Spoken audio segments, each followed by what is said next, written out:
Welcome back, everybody. I'm Hap. And I'm Morph. Remember to hit that like, share, and subscribe button to stay up to date on all your latest Westerosi news.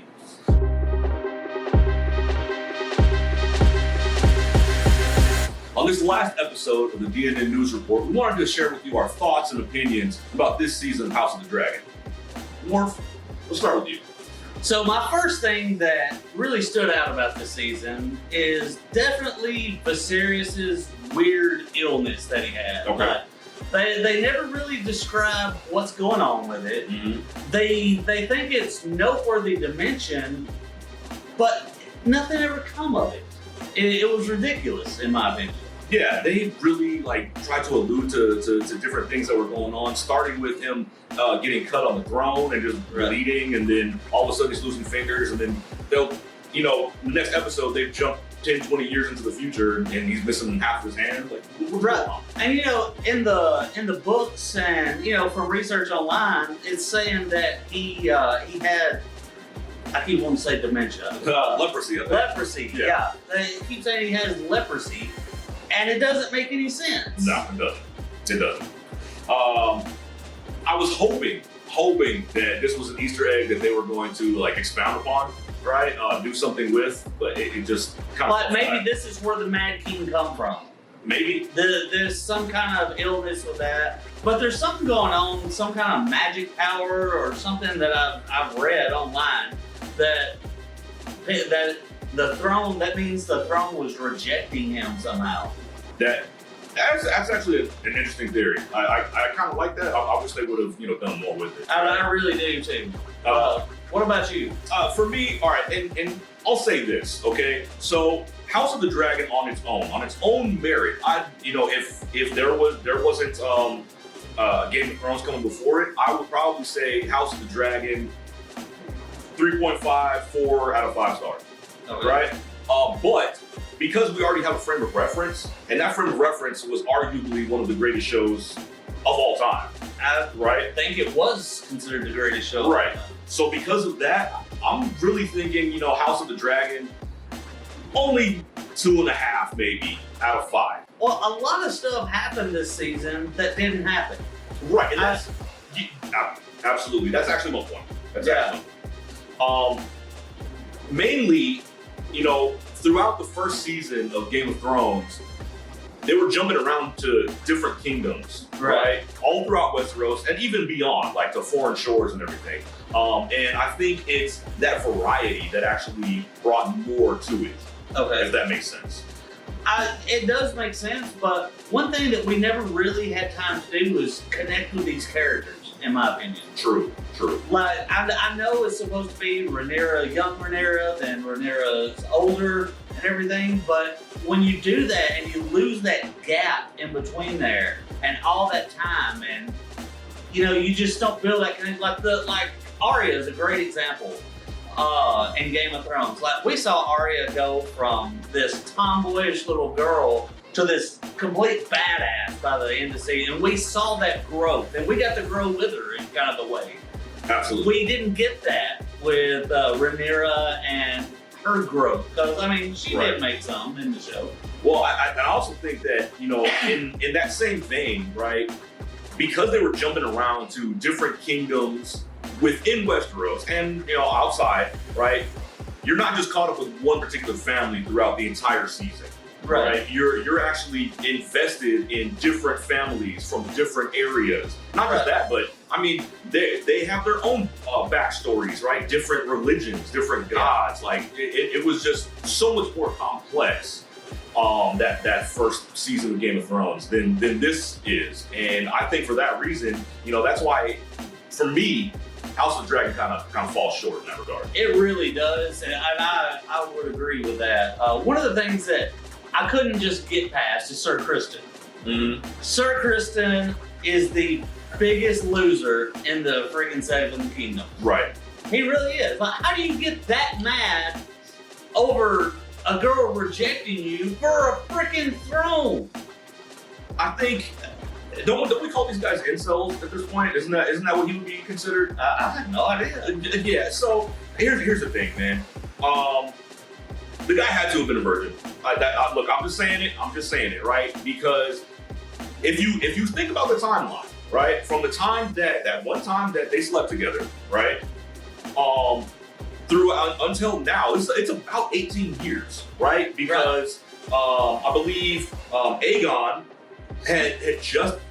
He was still a baby when this happened, when they first slept together, right? And now he's 19 and taking over the throne, right? So let's say 18 years, this guy has been mad about this one time.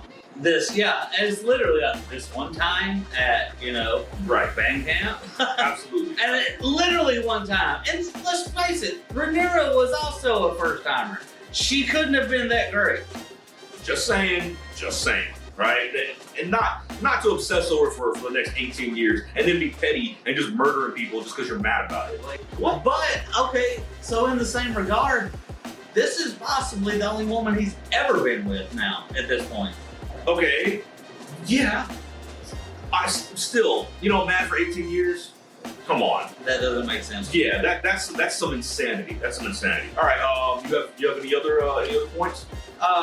What was the Krabby Patty dude called? The crab feeder. Yeah, the crab. I wish they would have shown more of that. Like, I know it probably wasn't written in the book, so there's no text on it. But, it's not the first time a show has taken liberties and just kind of filled in the blanks. And I really wish they would have done that because to give us more of that war. Because let's be honest, this season didn't have a whole lot of stuff going on. It really did. It was just a lot of talking. Right. Every now and then, a dragon would show up. So I did read that the writers actually got permission basically from George R. R. Martin to include that kind of deformed Sons of the Harpy maps, right? Okay. To connect the shows in another fashion. Basically, Sons of the Harpy are always coming after Targaryens for some reason. It doesn't really make any sense, but that was the liberty that they took with it. I mean, I guess maybe we don't know the backstory behind it or whatever. I'm hoping they do something more with it, but like I said, a lot of these Easter eggs are just kind of falling flat. You know what I mean? They are. There's. Yeah. All right. About what I just said was kind of like how the show went. Exactly. One last thing. Basically, like I get it. It's dragons. Dragons are in the world. Yeah, Targaryens. But you know what? Game of Thrones have that too. And you know what else they had? Zombies. Boom. What is your opinion on the last episode, or even the last two episodes of House of the Dragon? They missed their mark. Like, they missed some golden opportunities. Like, don't get me wrong, like Vhagar chewing up old Luke, and that was brutal. But they really, like, at the end of that, they really should have expanded more on Rhaenyra's feelings. Not just give me that look. Like, we all know what that look means. Like, shit's about to get real. Okay, yeah, we all knew that was going to happen anyway. Yeah. Why would you not take this opportunity to be able to expand on showing, like, a mother's grief kind of deal? Okay. I can see that. My take on, and it's specifically the last two episodes, not just the last one, right? So, the second to last episode, Aegon gets crowned, right? I thought that was the last one. No, it was that was the second to last episode. Yeah. Aegon gets crowned, right? During that coronation, Rhaenys escapes with her dragon, the Lace. Yeah. Right? Could have burned them, but she didn't. Mm-hmm. Okay? Now, you could say that, that wasn't really her right to do that. But in my, starting off, my opinion was that she didn't deserve to be queen. Because if you're not going to take that opportunity to take the throne, you don't need it, right? You shouldn't be there, okay? However, right, now seeing the last episode, if you paid attention to Rhaenys, the entire episode, not once did she bow. Not once did she acknowledge that Rhaenyra was queen. Nope, not once. Even when her husband bowed. All she did was step back, kind of give this little half, I'm not smiling, but I am smiling. Mm-hmm. Which makes me think she's got something up her sleeve, right? It kind of seems like she's plotting, and that, if you go back to her not burning everybody when she had the chance, maybe it's because that would have made her look bad. So instead, she's gonna let someone else look bad before she sweeps in and takes the throne.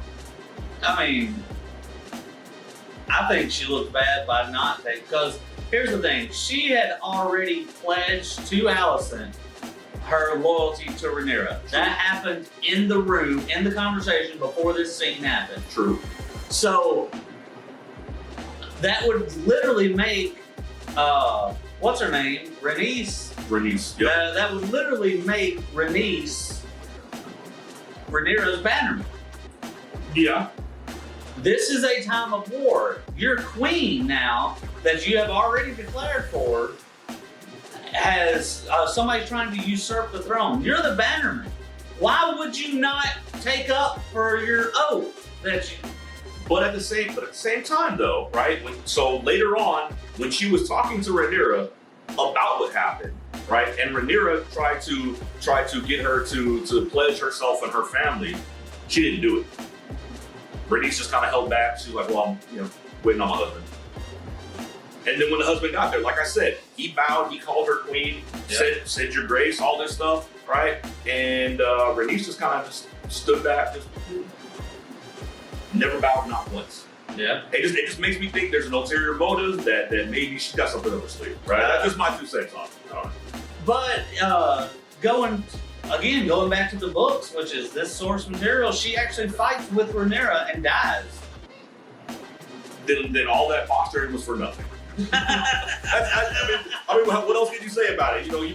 You're making me think there's some plot thickening, and then it's just man. For me, going into the next seasons, if there is not someone comparable to Missandei in House of the Dragon, I just don't care anymore. I think that's all we got for you guys today. Remember to like, subscribe, share the mess out of this. Don't talk over my part. Ah, man. We're not doing that. We're not gonna be a dick and just take all my fucking thunder, huh? You already talked over me through the whole fucking show. Nah, man. Take all my points from the show. You don't even have any points of your fucking own. And then you take my last damn lines of the scene. My bad. Please, take us away. No, fuck it. Bye.